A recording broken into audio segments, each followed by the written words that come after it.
How's it going, ladies and gents? It's your friendly neighborhood Aussie, Squidgy TV, and we're back with some more NBA 2K14 Cleveland Cavaliers MyGM. And if you saw the previous episode, you would know the picks that we have. We have the first pick, the fourth pick, and the eighth pick. And as you see, we're not actually going to bring back Anderson Varejao. I'm going to try my best to target Joel Embiid. So I've basically gone ahead and I have committed to that.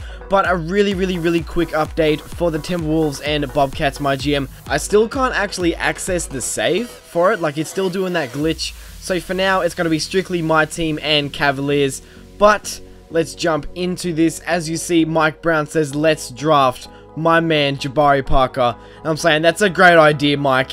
Let's go ahead, let's jump into it. I'll see you at the draft.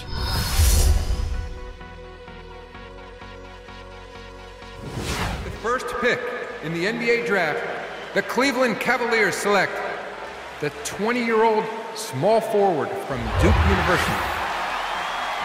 So we do actually go ahead and draft Jabari Parker. We already have Andrew Wiggins in our Bobcats MyGM, so this was a really good shake-up, I think. And as you see, Dante Exum goes second overall to the Jazz. But before that, I said, let's go ahead and let's try and get Eric Gordon out on the trade block. I do not want that contract. That is too hard to move. And I know that you're probably going to look at this trade and say, hey, he has like 4.5 stars trade value. His contract is so hard to move, and we just don't need him. He's going to leave at the end of the year. So really, for both teams, this trade sucks, because for the Knicks, they're going to lose him at the end of the year anyways, and if we kept him, we're going to lose him. So right here, for the Celtics, with their third pick, they're going to go ahead and take Zach LaVine out of UCLA. Great pick, but they didn't take Joel Embiid. That is our man. Let's see who we take. I think you know who it's going to be. The fourth pick in the NBA draft, the Cleveland Cavaliers select the 20-year-old big man from the University of Kansas. So we have just set the floor for the future of the franchise. We have Jabari Parker and Joel Embiid coming into this draft. Unbelievable. Pair them with Kyrie Irving. This is going to be special, as Julius Randle gets taken 5th by the Suns, so he's out the window for the 8th pick.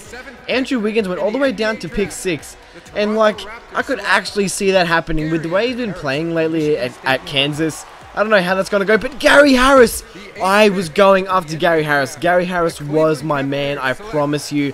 But we do end up picking Aaron Gordon out of Arizona. But still, man, I was so set on Gary Harris. I was so ready to take that. The only real reason why I took Aaron Gordon 8th was just because I want to trade chip. I want to trade him for someone really good. But jumping into this trade, Anthony Bennett straight up for CJ McCollum? I'll take that, man. I don't need Anthony Bennett anymore. What's he doing? Let's take CJ McCollum. Can you imagine him as a 6th man off the bench for us? He would be so good. It just depends whether he would, you know, accept his role in later years. Hopefully he will. But we're going to go ahead to the 15th pick. And I actually didn't get to pick my pick. I don't know why.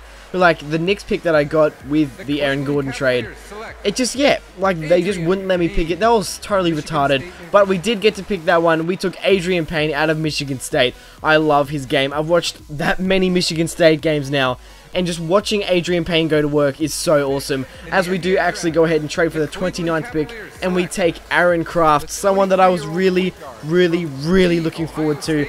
I sort of really wanted a backup point guard going into this, and I wasn't sure who to go for, but Aaron Craft slipped all the way down to number 29. I had to take him there, as there is the rookies we are signing, and we're going to go ahead into the training camps. I'm going to send Aaron Gordon to untapped potential, simply just to up his, you know, trade stars. That was the only real reason. But Joel Embiid, I'm going to send him to rebounding. If he can become dominant on the boards, our team could be unstoppable. Because can you imagine the potential of Embiid with Parker and with Kyrie? It's going to be amazing. But we're actually going to go ahead and do this trade with Wilson Chandler and Grievous Vasquez for Klay Thompson and JJ Barea. Now, Klay Thompson, someone who can definitely stretch the floor for us. That's an understatement. But still, we needed Wilson Chandler off the roster with the acquisition of Jabari Parker. But great news right here, as Kyrie Irving does indeed want to re-sign with the Cavaliers. I'm very happy about that, as we sign Kyrie to a 3-year, $46.5 million deal. But going back to the draft just for 1 second, with Rodney Hood, I know he shouldn't have been taken like 15th overall. That was stupid, but I couldn't actually choose my pick. So I think I'm just going to trade him away for maybe like a 2nd round pick for next year. Trade him away for like nothing, just because that just annoys me. Because I wouldn't have taken Rodney Hood 15th overall. He's going to go top 10, everyone knows it. So I'm probably just going to do something like that, just so it's not cheesy, just so it's not like a really unrealistic draft.